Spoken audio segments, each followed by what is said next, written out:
చంద్రబాబు నాయుడు గారి పరిపాలనలో బాగానే ఉంటది అనుకున్నాం, బాగానే చూస్తుండు.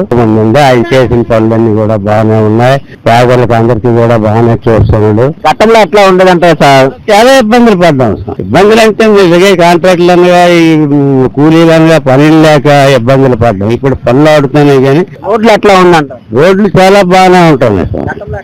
గతంలో ఎక్కడ చూసినా వర్కులు లేవు స్వామి, వర్కులు లేక చాలా ఇబ్బందులు పడి గతంలోనే ఇసుక దొరికేది కాదు, ఇప్పుడు ఇసుక ఫ్రీగా దొరుకుతుంది, ప్రతి ఒక్కరు పనులకి వెళ్తున్నారు. దీనికి వెళ్తాను, ఇసుక ఫ్రీగా దొరుకుతుంది, పనులకు కూడా బాగానే వెళ్తున్నారు. అప్పుడు చాలా ఇబ్బందులు పడ్డాం స్వామి, ఇలాగే లెక్క ఇసుక దొరక్క, ఇసుక దొరక్క, బిల్లులు ఇవ్వక చాలా ఇబ్బందులు పడ్డాం. ఇప్పుడు కొంచెం బాగానే ఉన్నాం స్వామి. చంద్రబాబు మీద నమ్మకం ఉందంటారు? బాగా నమ్మకం ఉంది. మేము ఇప్పుడే కాదు 40 సంవత్సరాలు బట్టి ఇప్పుడు కూడా అంటే పార్టీ ప్రకారం కాదు స్వామి, మాకు నమ్మకం ఎక్కువ చంద్రబాబు అంటే. ఆయన ఉన్నన్నాళ్ళు కూడా మాకు బాగానే ఉంటుంది. ఎవరికి ఎలాగున్నా సరే మా పేదవాళ్ళకి మట్టుకు బాగానే చూస్తుండు.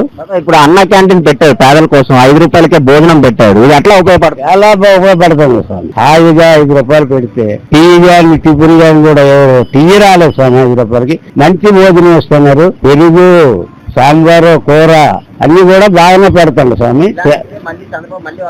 మళ్ళీ వస్తారు గ్యారంటీగా వస్తారు స్వామి. ఈయన పరిపాలనలో బాగానే చూస్తాడు, బాగానే ఉంది, చాలా బాగుంది.